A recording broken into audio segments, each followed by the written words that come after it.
খুব কষ্ট পেলাম বুঝছো, যা কষ্ট করলাম আমি দেশের নাগরিক হইয়া ভারতের নাগরিক হইয়া নাকি কষ্ট করলাম আমি। দেশে জন্ম, আসামে জন্ম হইয়া হায়রে কষ্ট দিল। 2025 সালের মে মাসে আসামের সীমান্ত দিয়ে বাংলাদেশে পুশব্যাক করে দেওয়া হয়েছিল বরপেটার বাসিন্দা সোনাবানুকে। তার সঙ্গে আরও বেশ কয়েকজন ছিলেন। 3-4 দিন জিরো পয়েন্টে আর বিজিবির ক্যাম্পে থাকার পর দুই দেশের আলোচনার সাপেক্ষে আবার দেশে ফিরে এসেছেন এই মানুষটি। আমাকে তো নিয়ে গেল, নিয়ে তো এক রাতে রাখলো গোয়ালপাড়া, এক রাতে রেখে পরে বাংলাদেশে দিল। পরের দিন দিল পরে আমি কাগজপত্র আবার রয়ে গেছি, আধার কার্ড সব কাগজপাতি। পরে হ্যান্ড কার্ড আবার করলো যে কাগজপাতি সব আছে, আমরাও করলাম। আমার কাছে হুস করলো Aadhaar card, pan card, ration card, control চাইল্ডের ক্ষেত্রে সব কাগজ আমাকে আছে। তো আমাকে করলো যে না, ইঙ্গে তো আসামের নাগরিক, ইঙ্গে তো বাংলাদেশে ওবো না তো। পরে রেখে দিল, পরে আগুন লালি করলো, আর্মি লেখলো জাগার মানুষ জায়গা নিয়ে দেয়।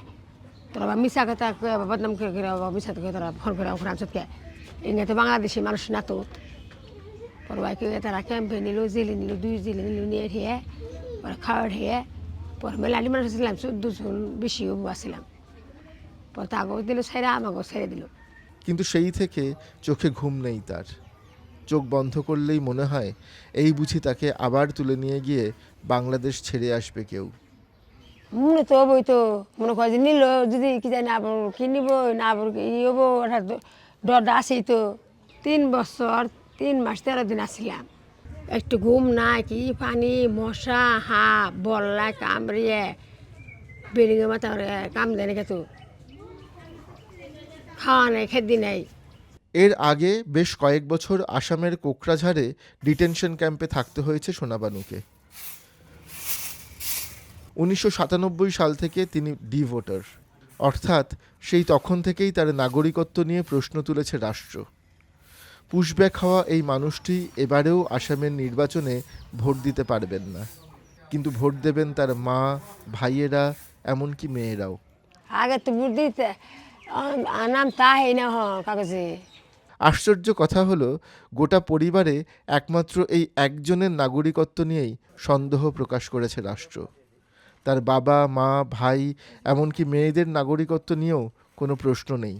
তারা সকলে ভারতীয়। 2019 সালে আসামে জাতীয় নাগরিকপঞ্জির চূড়ান্ত তালিকা হয়েছে। সরকারিভাবে কোনো তথ্য প্রকাশ করা না হলেও শোনা যায় প্রায় 19 লাখ মানুষের নাম বাদ গেছে সেই তালিকা থেকে। সোনাবানুর পরিবারের সকলের নাম আছে নাগরিকপঞ্জিতে, শুধু সোনাবানু ব্যতিক্রম। কি করে এমন হলো? গত কয়েক দশক ধরে সেই প্রশ্নের উত্তর খুঁজে চলেছেন তার ভাই ও পরিবার।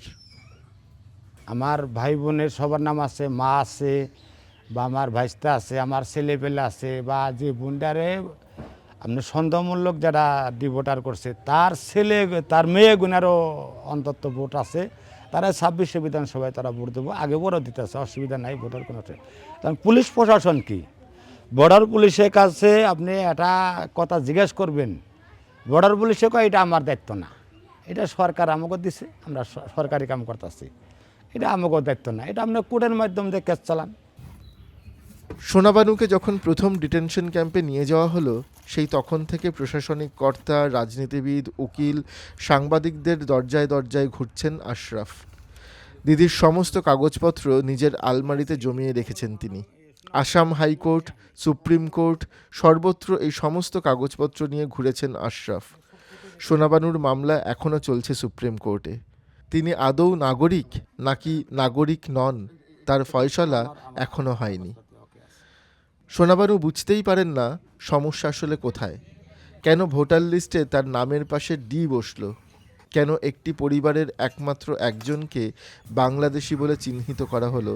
এর কোনো কিছুই তার বোধগম্য হয় না।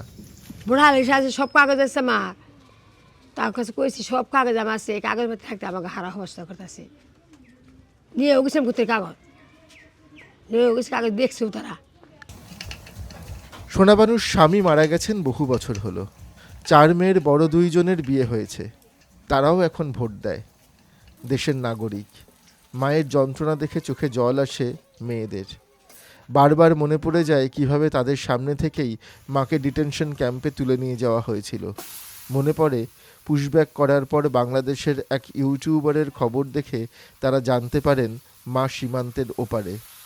0 পয়েন্টে মায়ের ছবি দেখে কেঁদে ফেলেছিল বিমলা বেগম।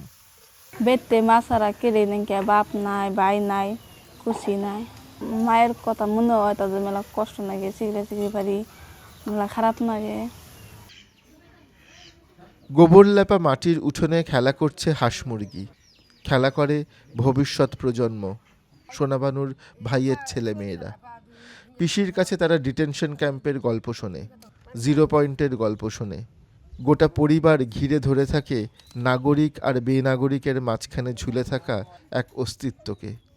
এই একচিলতে উঠোন আর এই পরিবারই বর্তমানে সোনাবানুর জীবনের সবচেয়ে সুরক্ষিত দেশ।